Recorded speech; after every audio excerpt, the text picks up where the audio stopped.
Sejak sekitar 10 tahun lalu, PT Pelabuhan Indonesia atau Pelindo membina nelayan di Kelurahan Tambak Saryoso, Kecamatan Asemrowo, Surabaya untuk mengembangkan kampung wisata bahari Sontoh Laut.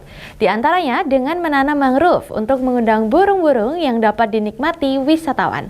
Selasa pagi, Subholding PT Pelindo Terminal Peti Kemas kembali menghijaukan kawasan tersebut dengan menanam sebanyak 55.000 bibit mangrove di lahan seluas 5 hektar. Sejak itu secara berkala Pelindo dibantu instansi lain bersama aktivis lingkungan rutin menanam mangrove untuk menghijaukan pesisir pantai di kawasan Kampung Wisata Sontoh Laut Surabaya. Sementara tingkat keberhasilan tanaman mangrove tumbuh dari total bibit yang ditanam di kawasan ini hanya sekitar 10%. Diduga akibat limbah dan polusi industri yang banyak berdiri di sekitarnya.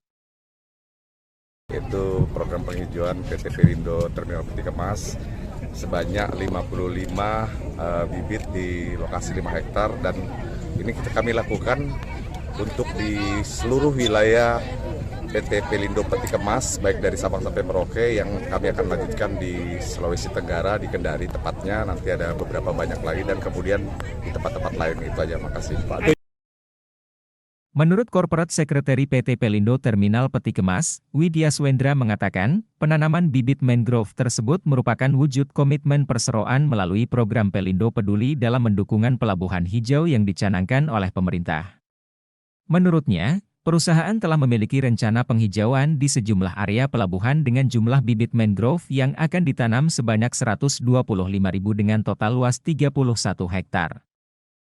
Selain itu juga akan dilakukan penanaman pohon sebanyak 2.700 yang seluruhnya akan dilaksanakan pada tahun 2023. Jadi total itu kita ada 22 hektar plus 5, jadi keseluruhan 31 hektar. Ya, 31 hektar untuk totalnya sekitar 120.000 bibit mangrove. Kenapa mangrove? Karena memang sesuai dengan nota kesepahaman di 22 Desember 2022 kemarin, ya, Kemenko Marves dan juga Kementerian Lingkungan Hidup, ya, bahwa mangrove ini dia yang paling cocok, ya, tanaman paling cocok untuk tipikal Indonesia, karena jelas bahwa dia yang paling efektif untuk menanggulangi tsunami, paling efektif terkait dengan pendangkalan, ya, dan juga yang paling penting adalah dia yang paling menyerap CO2. Makanya kita juga bekerja sama dengan BPDAS, ya, BPDAS tempat, bahwa Pelindo komitmen untuk melakukan penghijauan, termasuk untuk memberikan beberapa tanaman-tanaman yang cocok di area terminal. Gitu. Kalau yang khusus di Surabaya hari ini? Khusus di Surabaya hari ini total 5 hektar, ya.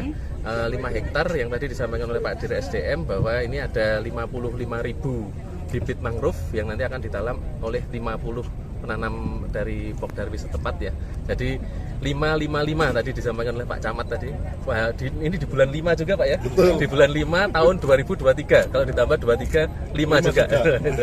Tapi sebelumnya kan sudah pernah dilakukan. Sudah pernah, hal ya, yang sama, sudah pernah dilakukan.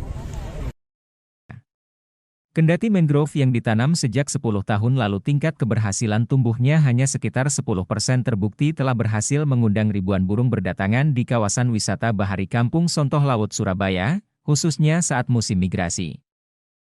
Setiap nelayan setempat dengan perahunya bisa menghasilkan sedikitnya Rp300.000 per hari dengan mengantar wisatawan yang ingin melihat burung-burung saat musim migrasi. Farid Arman, Surabaya TV.